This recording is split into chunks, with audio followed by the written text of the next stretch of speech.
Mizanur IT একাডেমিতে আপনাদের সকলকে অভিনন্দন। আজকের এই ভিডিওতে আমি এক্সেলের 6টি মৌলিক শর্টকাট কি সম্পর্কে আলোচনা করব, যা আপনার অফিসের কাজের জন্য খুবই গুরুত্বপূর্ণ এবং এক্সেলে আপনার কাজকে একটি পেশাদার স্তরে উন্নীত করবে। আর আপনারা যদি এক্সেলে কোনো কাজ কম সময়ে এবং দ্রুত গতিতে করতে চান, তাহলে আপনাদের এক্সেলের এই শর্টকাট কি সম্পর্কে জানা উচিত। তাই ভিডিওটি সম্পূর্ণ দেখুন। এই শর্টকাট কিগুলো আপনার জন্য খুবই গুরুত্বপূর্ণ। ভিডিওটি ভালো লাগলে লাইক, শেয়ার এবং সাবস্ক্রাইব করে দিবেন। চলুন তাহলে সময় নষ্ট না করে শুরু করা যাক। প্রথমে আমরা যে শর্টকাট কির কাজটি শিখব তা হলো Ctrl+E। আমার এখানে কিছু নাম লেখা আছে। আমরা চাচ্ছি এখান থেকে এই নামগুলোর ফার্স্ট নেম এবং লাস্ট নেম আলাদা করতে। সেক্ষেত্রে আমরা Ctrl+E ব্যবহার করে খুব সহজে এই কাজটি করতে পারি। যেমন আমি এখানে একজনের ফার্স্ট নেমটা লিখলাম রবিউল। লেখার পরে আমি এন্টার দিয়ে নিচে আসবো। আসার পরে Ctrl+E প্রেস করব। এখানে যে নামগুলো আছে তার সবগুলোর ফার্স্ট নেম এখানে চলে আসছে। আবার যদি আমি এখানে লাস্ট নেম লিখি ইসলাম, লেখার পরে এন্টার দেব।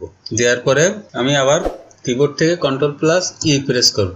দেখেন এখানে সব লাস্ট নেমগুলো চলে আসছে। এভাবে আমরা Ctrl+E ব্যবহার করে খুব সহজে ফার্স্ট নেম এবং লাস্ট নেম আলাদা করতে পারি। আমার এখানে অল্প ডাটা আছে, আপনাদের অনেক বেশি ডাটা থাকতে পারে। সেক্ষেত্রে আপনারা এই Ctrl+E ব্যবহার করে খুব সহজে কাজটি করে নিতে পারেন। এরপরে আমরা যে শর্টকাট কির কাজটি শিখব তা হলো Ctrl+D। Ctrl+D হলো ডুপ্লিকেট। আমরা কোনো কিছুকে যদি ডুপ্লিকেট করতে চাই তাহলে Ctrl+D প্রেস করলে আমার সেই জিনিসটা ডুপ্লিকেট হয়ে যাবে। সেটা ছবি হোক, শেপ হোক, যাই হোক না কেন ডুপ্লিকেট হয়ে যাবে। আমি প্রথমে এটা সিলেক্ট করলাম। সিলেক্ট করার পরে কিবোর্ড থেকে Ctrl+D প্রেস করলে দেখেন ডুপ্লিকেট হয়ে গেছে। আবার যদি প্রেস করি এভাবে যতবার প্রেস করব ততবারই একটা করে ডুপ্লিকেট হয়ে যাবে। আবার এই ছবির ক্ষেত্রেও একই নিয়ম, Ctrl+D প্রেস করলাম, দেখেন এই ডুপ্লিকেট হয়ে যাচ্ছে। আমি যদি এটাও ডুপ্লিকেট করতে চাই কিবোর্ড থেকে Ctrl+D প্রেস করব, এটা ডুপ্লিকেট হয়ে যাবে। আমার কপি করে পেস্ট করার প্রয়োজন পড়বে না। Ctrl+D প্রেস করলে এটা ডুপ্লিকেট হয়ে যাবে। এরপরে আমরা যে শর্টকাট কির কাজটি শিখব তা হলো Alt+Enter। এটি একটি খুব গুরুত্বপূর্ণ শর্টকাট কি। আমরা যখন কোনো লেখা, বড় লেখা এখানে লিখি তখন আমাদের এক সেল থেকে আরেক সেলে চলে যায়। আমি এখানে একটা লেখা লিখব, Bangladesh is a beautiful country. দেখেন আমার এই লেখাটা অন্য একটা সেলে চলে গেছে। আমি এই লেখাটাকে একটা সেলের ভিতরে আনতে চাই। এটা আমরা ম্যানুয়ালিও করতে পারি। যেমন হোম ট্যাবের অধীনে এখানে দেখেন র‍্যাপ টেক্সট আছে। আমি যদি এই র‍্যাপ টেক্সটে ক্লিক করি তাহলে আমার লেখাটা এক সেলের ভিতর চলে আসছে। আমরা যদি আবার এই লেখাটা লেখার সময় মনে করেন আমি বাংলাদেশ লিখলাম।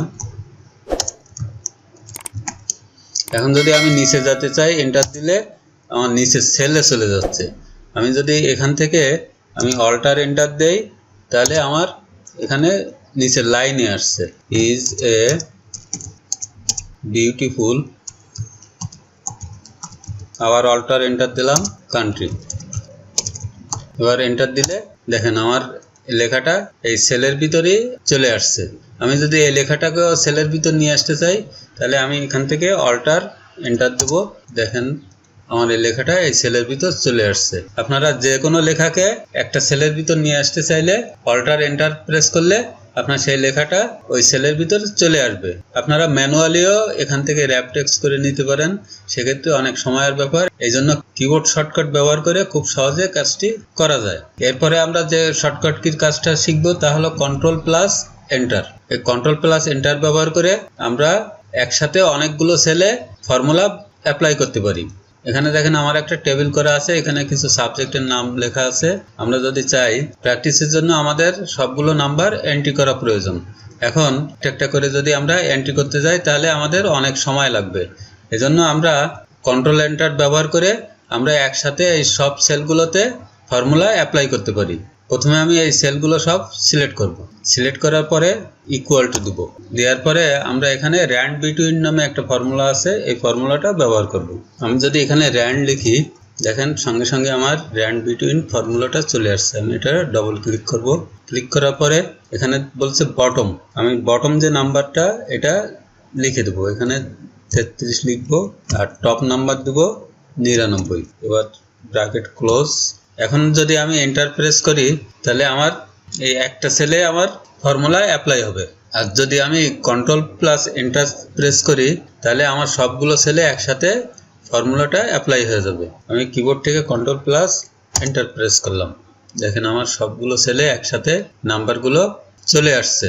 তো এইভাবে আমরা কন্ট্রোল প্লাস এন্টার ব্যবহার করে আমাদের প্রয়োজন মতো সবগুলো সেলে ফর্মুলা অ্যাপ্লাই করতে পারি। এরপরে আমরা যে শর্টকাট কি কাজটি শিখবো তা হলো কন্ট্রোল প্লাস টি। মনে করেন আমার এখানে একটা ডাটা শিট আছে, এই ডাটা শিটে আমি টেবিল অ্যাপ্লাই করতে চাচ্ছি। তাহলে কিবোর্ড থেকে যদি কন্ট্রোল প্লাস টি প্রেস করি তাহলে এরকম একটা পপ আপ আমাদের সামনে চলে আসবে। আসার পরে আমি শুধু ওকে দিব, দেখেন আমার পুরো ডাটাটা আমার টেবিলে রূপান্তরিত হয়ে গেছে। এভাবে আপনার যত বড় ডাটা থাক না কেন আপনি কন্ট্রোল প্লাস টি প্রেস করে আপনার ডাটাগুলোকে টেবিলে রূপান্তরিত করতে পারেন। এরপরে আমরা যে শর্টকাট কির কাজটি শিখব তা হলো শিফট কন্ট্রোল এল। এই শিফট কন্ট্রোল এল ব্যবহার করে আমরা এই ডাটা শিটটিকে ফিল্টার অ্যাপ্লাই করতে পারি। আমি যদি কিবোর্ড থেকে শিফট কন্ট্রোল এল প্রেস করি দেখেন আমার এই ডাটার ভিতরে ফিল্টার অ্যাপ্লাই হয়ে গেছে। এই ফিল্টারের মাধ্যমে আমরা যে কোনো নির্দিষ্ট ডাটাকে খুঁজে পেতে পারি। দেখেন আমি এই সিলেক্ট অল তুলে দিলাম, আমার দরকার হলো বেবি ড্রেসেস, আমি এটি সিলেক্ট করে দিলাম, দিয়ে ওকে দিলাম। দেখেন খালি বেবি ড্রেসটা আমাদের সামনে চলে আসছে। আমি যদি আবার এটা ক্যান্সেল করতে চাই এই সিলেক্ট অল দিয়ে দিব, ওকে দিব, আমার সবগুলো ডাটা আবার চলে আসছে। আবার যদি আমি এই ফিল্টারটা উঠায় দিতে চাই আবার শিফট কন্ট্রোল এল প্রেস করলে আমার এই ফিল্টারটা চলে যাবে। আবার যদি দিতে চাই তাহলে কিবোর্ড থেকে শিফট কন্ট্রোল এল প্রেস করলে আমার এই পুরো ডাটাটিতে ফিল্টার অ্যাপ্লাই হয়ে গেছে। তো এই ছিল আজকের ভিডিওতে আপনাদের যদি কোনো বিষয়ে বুঝতে অসুবিধা হয় তাহলে আমাকে কমেন্টস করে জানাবেন, আমি প্রত্যেকটি কমেন্টসের উত্তর দেওয়ার চেষ্টা করব ইনশাআল্লাহ।